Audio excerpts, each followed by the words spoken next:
আজকে তোমাদের সাথে শেয়ার করেছি পাকা তালের রসভরা মিষ্টি। ব্যাক টু মাই চ্যানেল রূপা মালাকার ব্লগের তরফ থেকে তোমাদের অনেক অনেক ভালোবাসা, শুভ কামনা। যে যেখান থেকে ভিডিওটা দেখছো সবাইকে অসংখ্য ধন্যবাদ। আর যারা ভিডিওটা কন্টিনিউ করেছো একটা লাইক করে শেষ অবধি থাকার অনুরোধ রাখলাম।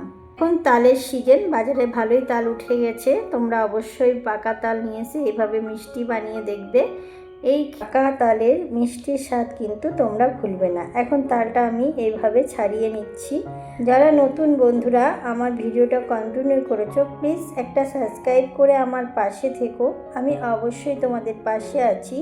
তোমরা একটা কমেন্ট করে যাবে, সেই কমেন্ট ধরে তোমাদের পরিবারের সাথে আমি যুক্ত হয়ে যাব। দেখো তালের শ্বাসগুলো কিন্তু আমি ছাড়িয়ে নিলাম, অফ ক্যামেরায় আমি ঘষে নিয়েছি। এখন কিন্তু এর মধ্যে অনেক আঁশ থাকতে পারে, তাই একটা নেটের সাহায্যে এইভাবে কিন্তু তালটা আমি ছেঁকে নিলাম। চলো, আজকে মিষ্টির উপকরণ এখানে লাগছে চিনি, এখানে আছে তাল, এখানে সুজি আর ময়দা আর গোটা এলাচ। এই কিছু সামান্য উপকরণ দিয়েই আজকে খুব সুন্দর দুর্দান্ত স্বাদের রসভরা মিষ্টিটা তোমাদের সাথে শেয়ার করব। প্লিজ তোমাদের কাছে একটাই রিকোয়েস্ট, কেউ কিন্তু স্কিপ করবে না। স্কিপ করলে কিন্তু তোমরা এই মিষ্টির মজাটাই পাবে না। দেখো এখানে তালটা আমি কড়াইয়ে দিয়ে দিয়েছি আমার যতটা পরিমাণের প্রয়োজন, আর সামান্য জল দিয়েছি। জল দিয়ে তালটাকে ভালোভাবে কিন্তু আমি মিশিয়ে নিচ্ছি। আর তোমাদের এত সুন্দর সুন্দর কমেন্ট আমার কিন্তু ভিডিও করা উৎসাহ দ্বিতীয় দিন এনে দেয়। সবাইকে অসংখ্য ধন্যবাদ এত সুন্দর কমেন্ট করার জন্য। আমার ভিডিওর মাঝে বা ভয়েসের মাঝে যদি কোনো ভুল ত্রুটি হয়ে থাকে বন্ধুরা আমাকে ক্ষমা দৃষ্টিতে দেখবে। দেখো তালটা কিন্তু আমি সুন্দরভাবে মিশিয়ে নিলাম। এখন যেটাকে ভালোভাবে জাল দিয়ে দেবো, যাতে তালের যে কাঁচা গন্ধ সেটা যেন চলে যায়। দেখো এখানে আমার খুব সুন্দর মতো কিন্তু তালটা ফুটে গেছে, মানে ভালো মতো জাল দেওয়া হয়ে গেছে। এখন এখানে এক একটা করে উপকরণ আমি অ্যাড করে দিয়ে দিলাম। কিছুটা দিয়ে দিলাম চিনি, এখানে অর্ধেক চিনি ব্যবহার করলাম, অর্ধেকটা আমি কি করব সবসময় ভিডিওটা দেখার জন্য শেষ অবধি থাকতে হবে। এখানে দিয়ে দিলাম যেটুকু সুজি আমি নিয়েছিলাম, এক বাটি সুজি এখানে আমি অ্যাড করে দিলাম। আর সুজি দিয়ে কিন্তু একভাবে নাড়িয়ে যেতে হবে, না হলে কিন্তু সুজিটা ডলা পেকে যাবে, যার জন্য কিন্তু সুজি দিয়ে নাড়িয়ে যেতে হবে। এবার দিয়ে দিলাম পরিমাণ মতো ময়দা। ময়দাটাও কিন্তু এক বাটি, সুজি আর ময়দার পরিমাণটা এক রাখতে হবে, কম বেশি হলে কিন্তু হবে না। দেখো এখানে আমি এইভাবে ডোটা বানিয়ে নিলাম। তবে এরকম কিন্তু ডো বানালে হবে না, আমাকে হাতের সাহায্যে এটা খুব সুন্দরভাবে ডোটা বানিয়ে নিতে হবে। এখন চলো কড়াই থেকে আমি একটা বাটিতে নিয়ে নিচ্ছি। বাটিতে নিয়ে হাতের সাহায্যে খুব সুন্দরভাবে কিন্তু এটা মেখে নেব। দেখো দেখতে পাচ্ছ, কিন্তু এটা গরম অবস্থায় মাখতে হবে, ঠান্ডা করলে হবে না। আর এখানে আমি সামান্য পরিমাণে একটু সাদা তেল অ্যাড করে দেবো। সাদা তেলটা দিলে কি হয়, ডোটা খুব সুন্দর কিন্তু মাখা হয় আর একটা আলাদা রকম কিন্তু টেস্ট হয়। পাকা তাল কিন্তু আমরা অনেক কিছুই বানিয়ে খেয়েছি, তালের লুচি, তালের বড়া। তবে এরকম মিষ্টি একটিবার হলো বাড়িতে বানাবে। বাড়িতে যদি আত্মীয় স্বজন আসে তাদেরকেও এইভাবে বানিয়ে দিতে পারবে। ওটা কিন্তু খুব ভালোভাবে কিন্তু মেখে নিতে হবে। ডোটা যতটা সুন্দরভাবে মাখবে এটা কিন্তু খুব ভেতরটা সফট হবে। এটা যেহেতু মিষ্টি, দেখো এখানে কিন্তু আমি তেল দিচ্ছি আর একবার করে ভালোভাবে মেখে নিচ্ছি ডোটা। এখন এখানে ডোটা কিন্তু আমার একদম কমপ্লিট হয়ে গেছে, আর কালারটাও কিন্তু খুব সুন্দর হয়েছে আর সফট এসছে। এবার আমি আমার মধ্যে যেরকম প্রয়োজন সেরকম লিচি কেটে নিলাম। তোমরা ছোটো ছোটো বানাতে পারো, তবে এখানে দুরকম শেপ হবে, তাই দুরকম লিচি কেটে নিয়েছি। দিয়ে দিলাম হাতে সামান্য পরিমাণ সাদা তেল। সাদা তেলটা দিলে কি হবে, এটা কিন্তু হাতে লাগবে না। দেখো আমি এটা দুরকম শেপ করছি। এখন একরকম শেপ হবে ল্যাংচা শেপ। ল্যাংচা মিষ্টি তোমরা চেনো নাকি জানি না, কম বেশি হয়তো অনেকেই চেনো।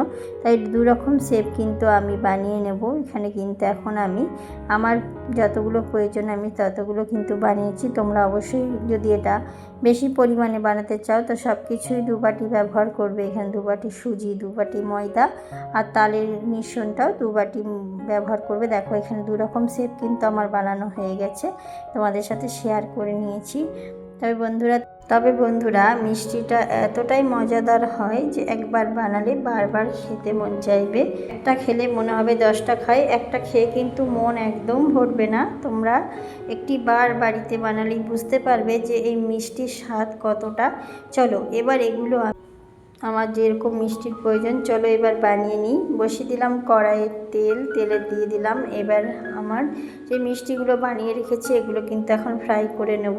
আমার এখানে যে গোল শেপ করেছিলাম সেগুলোর কিছুটা দিয়ে দিলাম, দিয়ে দেখো আমি খুব সুন্দরভাবে দু পিঠ ভাজা করে নিয়েছি। এখন একটা ছাকনার সাহায্যে তুলে নিচ্ছি। তবে বন্ধুরা ভিডিওটা যাতে বড় না হয়ে যায় তোমরা স্কিপ না করো, তাই চেষ্টা করি সব সময় ভিডিওটা ছোট করার। তবে কিছু কিছু জিনিস তোমাদের সাথে শেয়ার না করলে তো তোমরা এই মিষ্টি বা যে কোনো রেসিপির মজাই পাবে না, তাই তোমাদের সাথে কিছু আমি শেয়ার করি। আর চলো এখানে এখন আমি বানিয়ে নেব শিরা বানানোর জন্য দিয়ে দিলাম ফ্রাই প্যানে 1 কাপ চিনি।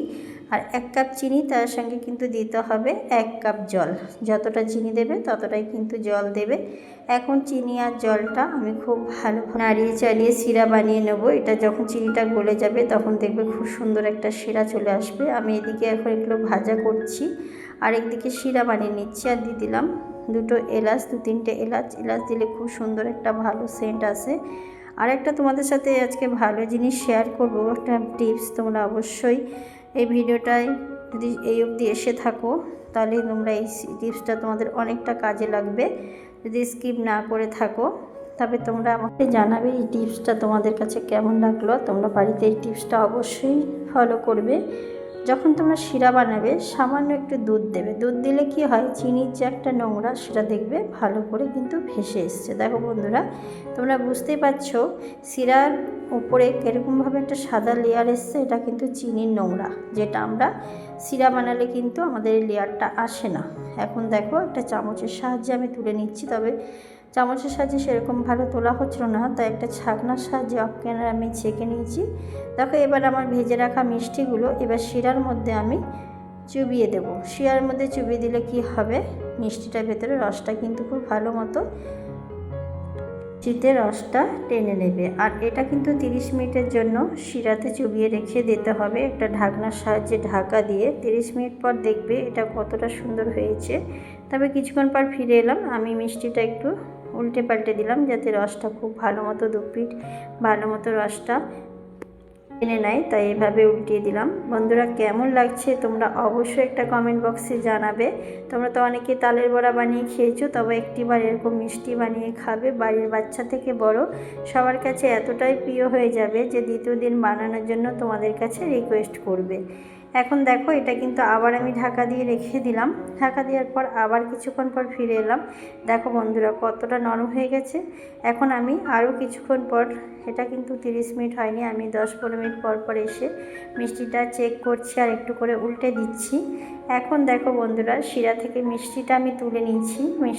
মিষ্টিটা যত না দেখতে লোভনীয় হয়েছে, খেতে কিন্তু দ্বিগুণ লোভনীয় হয়েছে। সবাইকে অসংখ্য ধন্যবাদ আমার ভিডিও জুড়ে এতক্ষণ থাকার জন্য। সবাই ভালো থেকো, সুস্থ থেকো। কালকে একটা নতুন ভিডিও নিয়ে তোমাদের সামনে চলে আসবো। আজকের মতো এখানেই বিদায় নিলাম। কালকে আবার কোনো একটা রেসিপির সাথে তোমাদের সাথে দেখা হবে। সবাইকে আজকে এখানেই টাটা করে বিদায় নিলাম। সবাই ভালো থেকো, টাটা।